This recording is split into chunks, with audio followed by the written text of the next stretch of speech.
They said the tariffs would punish China. They said this would be how America finally fights back, with strength, pride, and economic power. But what if the real bill wasn't sent to Beijing, but to you? Each time you purchase a cup of coffee, a pair of sneakers, a new phone, or groceries for your family, you may be paying the hidden cost of a trade war that you did not start. When two nations go to war over money, it's not the politicians or corporations who suffer, it's the people. Welcome to the untold story of Trump's tariffs, the economic weapon that promised to make America great again, but quietly made life more expensive for millions.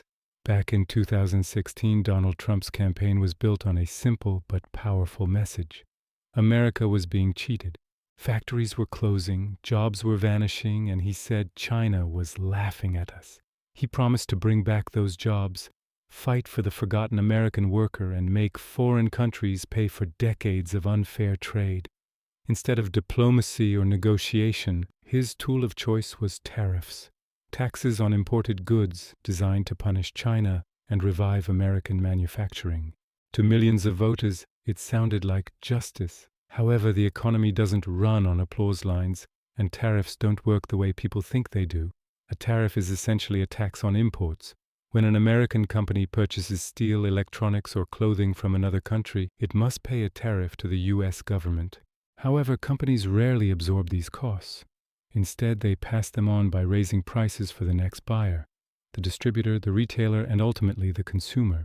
So when Trump said, China is paying billions into the U.S. Treasury, he meant that Americans were paying those costs even if he didn't realize it. Studies by the Federal Reserve later confirmed that more than 90% of tariff costs were passed directly to U.S. businesses and consumers.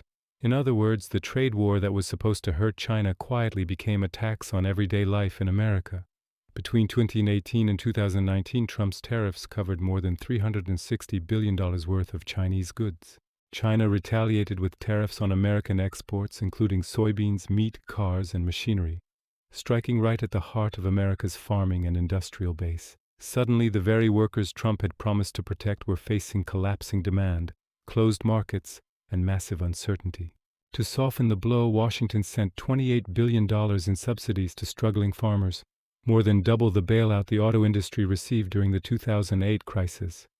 But where did that money come from? From taxpayers, government debt, and an already slowing economy. Ultimately, Americans paid twice, first at the store and then through the taxes that funded the bailouts. Prices of imported goods increased, profits of small manufacturers decreased, and decades-old supply chains began to crack. Large corporations like Apple and Walmart adapted by shifting some of their supply lines to Vietnam, India, and Mexico. However, small businesses didn't have that luxury. A small furniture store in Ohio that imported parts from China suddenly faced a 25% increase in costs overnight. Many couldn't survive. By late 2019, U.S. manufacturing growth had stalled. Ironically, the trade war meant to protect American jobs was beginning to destroy them. Yet politically it still played well. Trump often boasted billions are pouring into the treasury from China, and many supporters saw this as a victory. However, those billions did not come from Beijing, but from American importers paying at U.S. ports. When the government later used that money to help affected industries, it was simply taking from one pocket and putting it into another. The IMF estimated that the trade war reduced real U.S. income by about $1.4 billion per month. Not enough to cause a depression, but enough to chip away at growth, wages, and confidence. Nevertheless, the effects didn't stop at America's borders. The tariffs altered the course of global trade. Companies began diversifying their production and moving their factories to Southeast Asia, Latin America, and beyond. Countries such as Vietnam, India, and Mexico became the new beneficiaries of globalization. Ironically, Trump's efforts to isolate China may have accelerated the process he feared most, a global economy that is less dependent on the United States. Supply chains no longer flowed through a single superpower. China, forced to adapt, deepened its trade ties with Europe, Africa, and its Asian neighbors. The trade war didn't stop China's rise. It just made it stronger. So after all the speeches, tariffs, billions in subsidies, and endless political theater, one question remains. Who really paid for Trump's tariffs?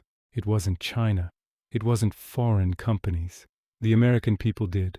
The middle class, small business owners, farmers, and everyday workers who found themselves caught in the crossfire of a global economic showdown.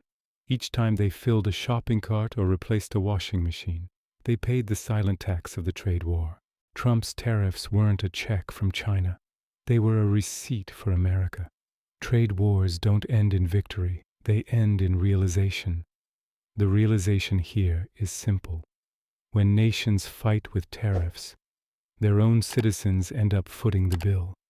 Ultimately, the price of power is always paid by the people.